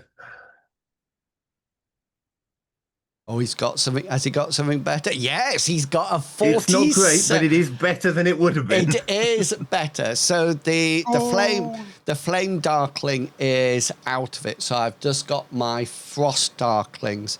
So each one of them is going to use a. Why is that not staying in there? Oh, I think it is now. Yeah, they're going to use up an action point. What am I beating? 47. You're trying to beat 47. That's a miss. Oh, that's a hit. But that one isn't. Oh, no, hang on. I'm rolling the wrong character. I'm rolling my Dark Sorcerer. Oh, yes. That's my flame. Does that work for the evade on a frost darkling? No, their evades are a lot lower than that. So In the they. 30s, yeah. I don't get a negative modifier for this, don't I? So he fails. No. One of them fails. And the Nice. other one fails. Yeah, they would need to crit in order to to beat me, wouldn't they? With that, they. Oh, I like this tactic. I'm going to do this more often. It's nice. It's nice. Right, I need to cast this. Okay, the lightning fires its way to you again, Bartleby. You've annoyed my wizard. Oh, I haven't even started to annoy this wizard yet.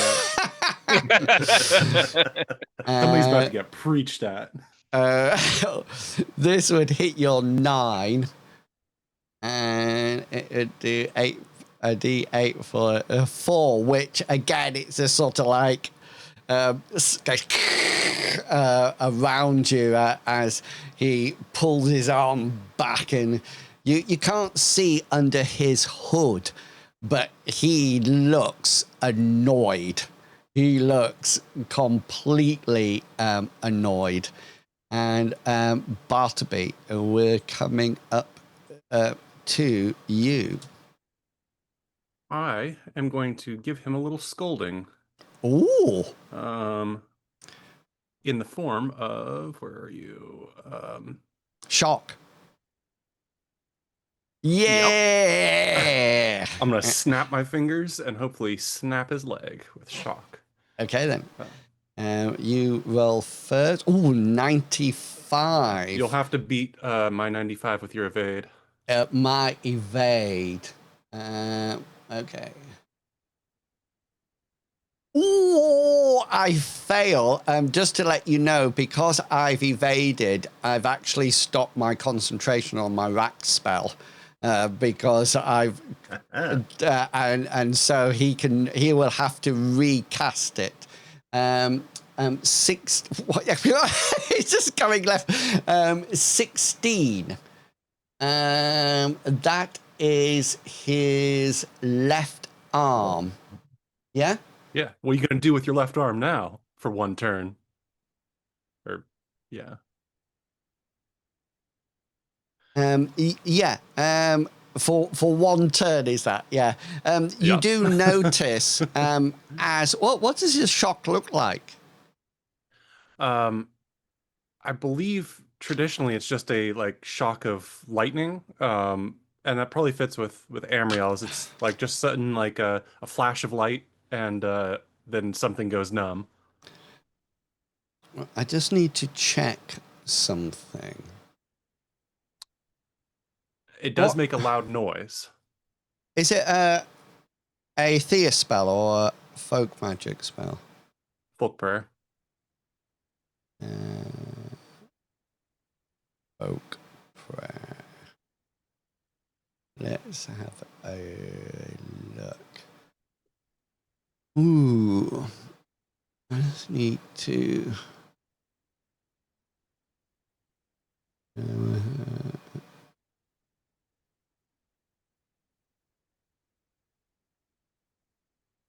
okay. Yeah, so he can't do anything for his next turn, yeah? Is that... Correct. Yeah. Okay, so the Frost Darklings are frantically trying to hit you, Merrick, and you are dancing left, right, and center. Lionel arms his bow, so he'll be able to fire the next round. Cyrus, you're down to one more turn, I think. And we come into turn 2 of combat, round 2. And Merrick, we're up at you. Yeah. I'm thinking I might leave these first Darklings alone. Since I beat all of my opponents, I have the choice of safely engaging a single foe for the rest of the round, or withdrawing from the fight completely. So I'm considering rushing this Dark Sorcerer and giving him something to think about besides throwing lightning bolts at Bartleby. So where would you just like... So doing that would mean that you're outmaneuvering. Yeah, it would end that effect. But I can get away because I've outmaneuvered them. I've wasted an action point on each of them, and I don't need to do anything to disengage. I can just rush off and attack the Dark Sorcerer. So you will be able to attack him. So let's have a go then. And I've got a -6 for my excessive skill. Ooh. Well, that's not a very good hit, but it is a hit. Oh, yeah. So he will try to parry you with his little dark blade. Oh, he's failed in any case. I forgot to put... what would it be? Hang on, let me just... prompt.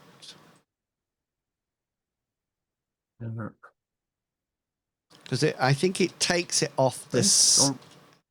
Does it take it off the skill? Yeah, he'd have -6 from the skill. So his skill is 81, so the 66. So he has successfully parried. How big is your weapon? My weapon is, let me see, longsword. It's a medium. So you are attacking medium weapon against a small weapon. So he will block half of your damage. So roll a hit location. Hit location and a damage. So hitting his 12.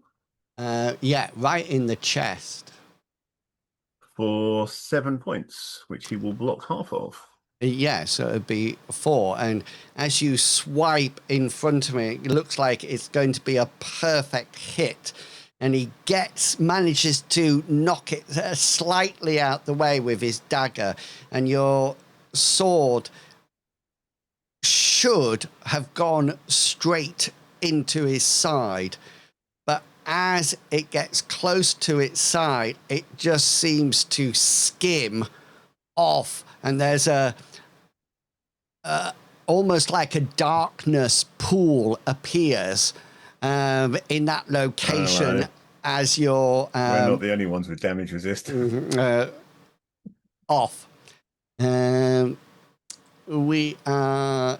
The dark sorcerer, he's got 1 action point left. So he's just going to try to whack you, Merrick, with his dark blade. Minus... so will you be parrying I will want this? to parry this, yeah. So he will have the -6. Thank you. And he's not using his left arm, I assume. No, he's using his right arm.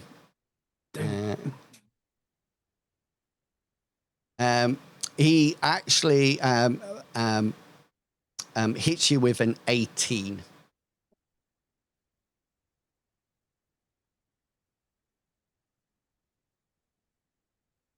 Oh, and I missed the... Oh, no, I didn't miss the parry. That's still a hit. What's the automatic fail rate on this? I can't remember how I... No, 97 would be a miss. Because it is. It's 96 to 100, isn't it? It's always a fail. Yeah. Yeah. I was trying to remember where that kicked in. So that he's got me. That is a fail. Okay then. So he is going to do. He's going to do 4 points of damage for his. Wait, wasn't he supposed to be prevented from doing an attack because of being zapped? No, his arm is useless. His arm is useless. Me with that arm. That would probably make it so his spell casting would be harder, but hence why he's fighting with his dagger. I get a special. I don't know if because I won my shot and you lost yours. Yeah, and so I failed mine. He's going to do 1 point of damage, and he's going to choose location and whack it against your head. Any armor in there will actually let me know if it goes through and actually does. I'm actually not wearing the helmet, so I have no head armor at the moment. Okay, so you feel it slice across your cheek. And could you make... oh, no, I'll remember. Don't make it yet. What was my... Okay. What was my attack roll? 18. I get to make a don't die roll later. Okay. Yeah. Bartleby. I want to be even more of a nuisance, and I'm going to shock the Frostling on the right. Okay, yeah, go for it. Dodge this. Jesus. Well, what is with the dice I'm going to put a today? tick in that. So, are you going to re-roll? A nice 100. I don't think I can re-roll. No, you can't yet. So, therefore, you lose the magic point, and but no spell effect happens. So these frost things sort of like see you and start to make their way. They've got their bucklers up and their shield spears out, and they just sort of like see you there, just stood in the middle, and they go, ah! And they start to charge you. Lionel is ready to fire now. and You he's back me up, Lionel? yeah, he's going to hit the one, this Yeah. one.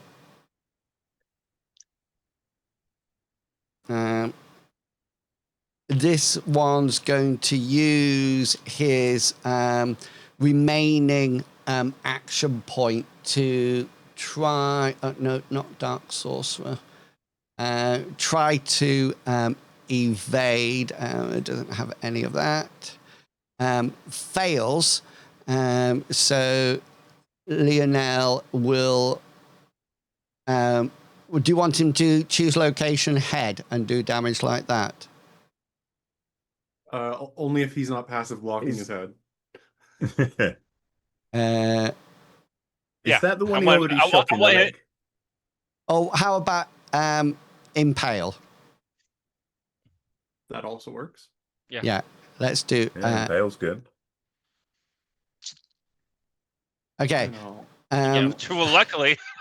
So you Bartleby, you see this. The arrow comes to the frost darkling, and it looks like it's an on target roll right for the person's arm, and it looks like a perfect shot, and it almost like bounces off. There's a glow that happens, and there's sort of like a blackish glow, very similar to the ones that you saw, Merrick, on this guy. Cyrus, you are able to cast damage resist on people. Oh! So you would only take you take half the amount of magic points. So it would normally take 4 magic points. So you're down to 2 magic points. That Nice. it would okay. And what's your What's your intensity? What's your invocation? 9. 9. Yeah. Yeah. So everybody now has 9 points of damage resist on them. It doesn't stack with anything else. So if you got less than 9, the 9 will work. If you got more than 9, the 9 won't work. It's not, keep adding up, so to speak. Very nice. And that brings us on to combat round 2, turn 3. And Merrick. Okay, I've used all 3 of my action points. Okay. So I'm not going to be doing anything. Dark Sorcerer has also used all his action points. Bartleby. I only have 2 action points, and I'm hoping that the Brave Sorcerer will begin to stop hiding. Okay. Frost Darklings will use this. The one on the left has no more action points. This one will come up and take a swing at you. You don't have a negative roll. So it will hit you in your 4, and it will do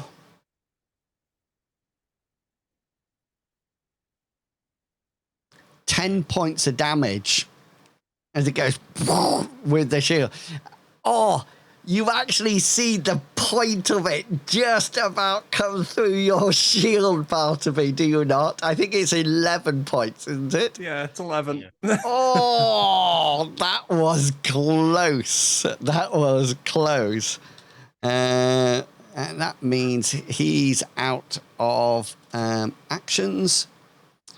And Lionel is going to drop his bow and draw his... he has got another weapon. he uses. Oh, his Something like a sword? He can use his long sword or his halberd. He's probably uses. Well, it's up to you. He can use his long sword one-handed, or he probably picks up his halberd. Yeah, I would say He seemed pretty proud of it. yeah. So he will pick it up and engage, but he can't use an action because his action point is to ready his weapon. But he can still move to engage that. And Cyrus, you are up. If you've got 3 action points. I'm going to start rolling for Rack. Okay, then. So you are going to need to do... Let me just quickly... What are you going to... used to use a weapon? He did. He used a glaive. So long ago. So how many targets?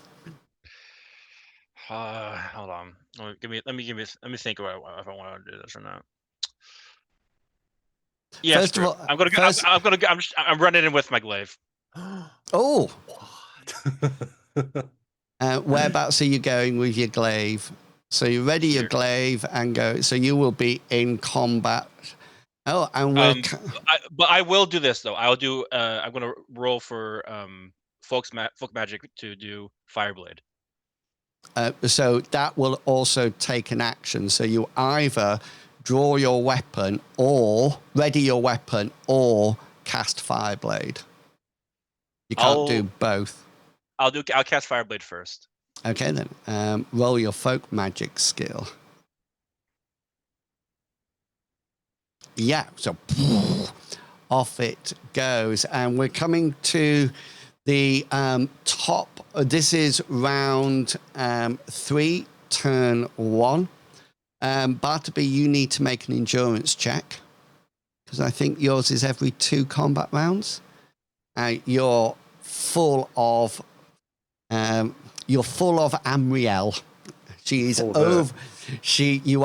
is overflowing within you, which means therefore we are at the top of the round. Lionel and Bartleby, you take no frost damage because you have to spend a whole combat round before you take it, if that makes sense. So at the end of this round, you will both take frost damage. But we are coming to you, Merrick. You are now, fighting. Merrick has allowed himself to get into an awkward situation because I didn't think of this soon enough. He has a longer reach weapon than his opponent because the reach on his longsword is long. So what I would like to do that's why it's called that. Yes, I would like to open the reach. Yeah. So that he can't attack me. Because I like this whole not being attacked business. So he can still attack you, but if he does any damage, he'll do it to your weapon. He can attack my weapon, or he can try and close the reach. Yeah. So I think there's an opposed roll for changing the range. I could just take a combat action. I could just take the combat special if I got a special. There's a special that is a close range. Yeah. Combat special. And the other way of changing the range is to do it as your action, which is what I want to do now to open the range up and step back, keep him at the end of my blade, which is an opposed evade skill, it seems. Oh, nice. Hang on, let me just reset my action points here. Oh, let me do the frost darkling as well while I'm doing it all. 3 there and 3 there. Okay then. So we are doing evade rolls. Yeah. Yeah. So it says opening range is exactly the same as closing range, but in reverse. In the case of closing range, The competence match evade skills in an opposed test. If the character initiating the change range action wins, then they can close, or in this case, open the range to the desired distance. If the opponent wins, then the existing range is maintained. However, if the opponent decides to attack the closing character instead, then it's an opposed roll of his combat skill versus the closing character's evade skill. Okay. So he can apparently try and hit me before I get away. Yeah, as an option. So I will oppose it with my combat skill. Right. So to try to whack you. Yeah. I know your combat skill is higher than my evade because I've seen you parrying with it, but we'll give it a go. So that's a 49 you need to beat. Okay, here we go. Oh, I only get a 33. Oh. Bam, bam, boom. Which means that's what we like to see. You extend the range. So we're now at what range? How big's your weapon? So we're now at long range. It's only a medium weapon, but it has a long range. Brilliant. Thank you. Okay. Yeah, so you can do that because it's double mine, because mine's only short. So if there was just one difference, there wouldn't be any difference in reach, but you are now further away. Okay, the Dark Sorcerer will just, on his turn, just try to hit you again.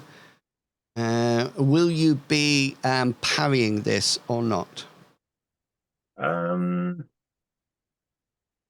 You know what? Since he can only attack my weapon, not me, I'm not going to. I'm just going to hope that he doesn't do any significant damage to my longsword. But he will get a special. But he will get a special then, won't he? Yes. In which case, yes, I shall parry. Okay, that's so a good point.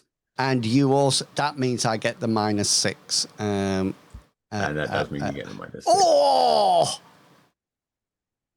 He gets a crit 4. Ouch. He's going to get me. Oh. Oh, so yes, he is indeed going to get me. I will use 1 point to close range, 1 special to close range, because I'll get 2. Oh no, I'll get 1. You'll only get 1 because I did get a success. It just wasn't as good as the critical. So I'll use that to close range, and then it'll just be a random damage. It'll be 17, whatever your 17 is. My left arm. And he will do 4 points of damage there. Don't you have the damage resistance? Was it 7 damage resistance, did you say?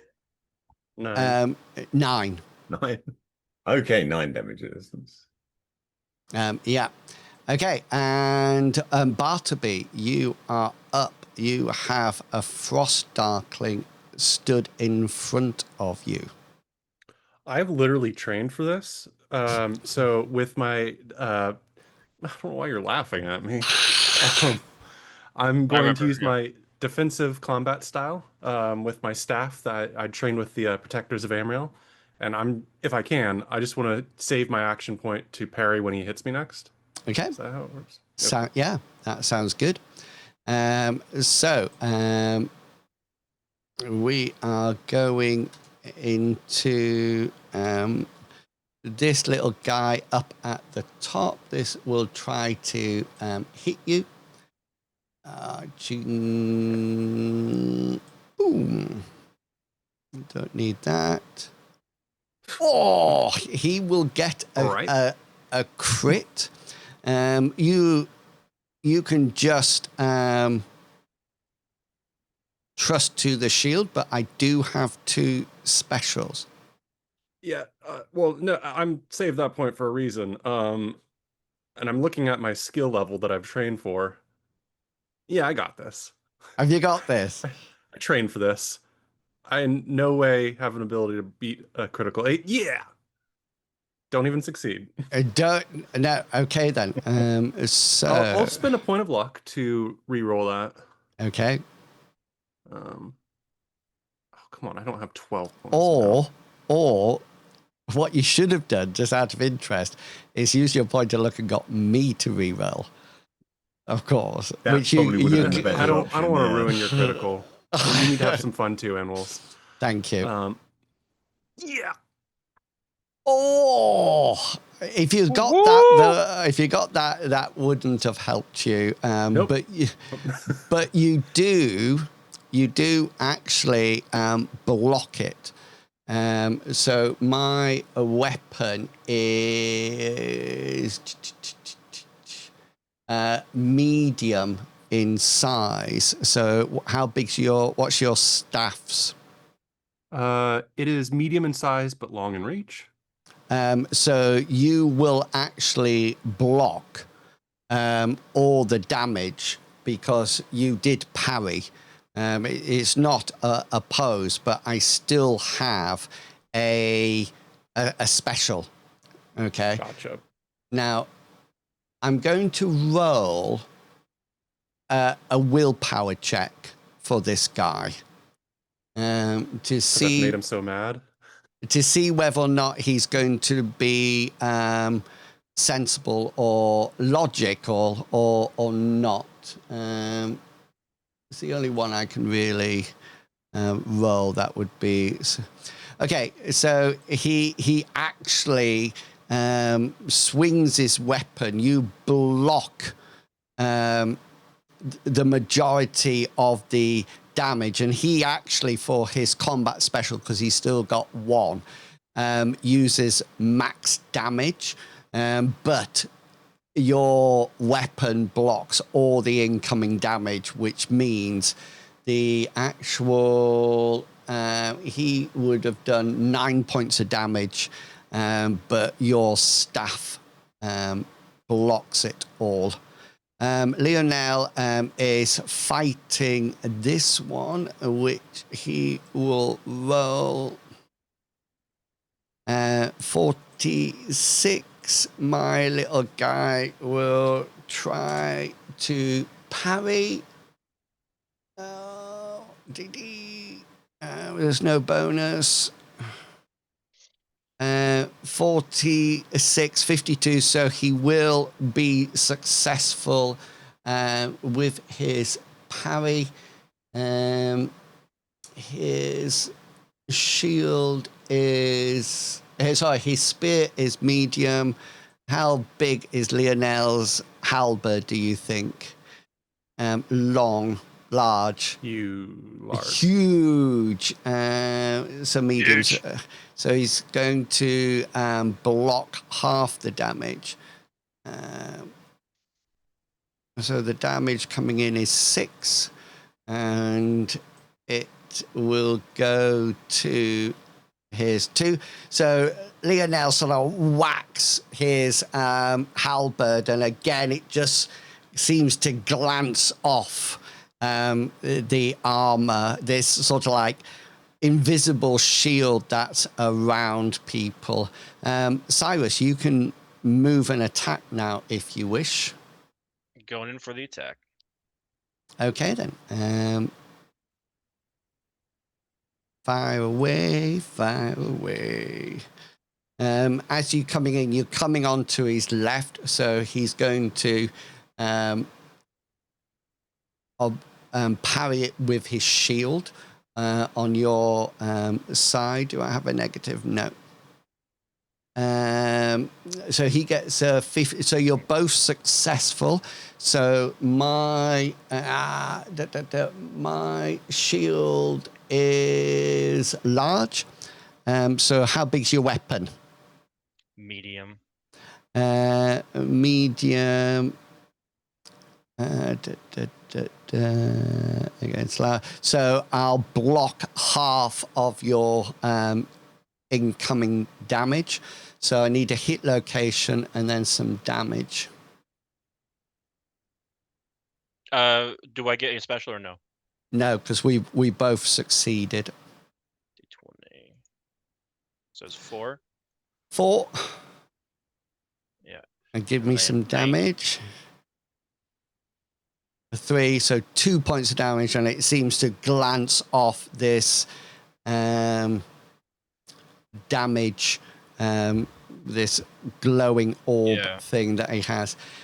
Which brings us to combat round 3, turn 2, and we will leave it there.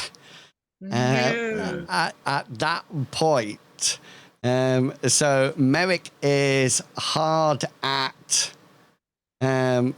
hitting a sorcerer, and Trying to Leonette, stop him from casting any more spells. you are doing very well. Very well. All three of them seem to have damage resist on. And as you know, that makes you quite invulnerable. And Bartleby is bathed in Amriel's glory. And we're getting a little bit tough. We're still in combat round 3.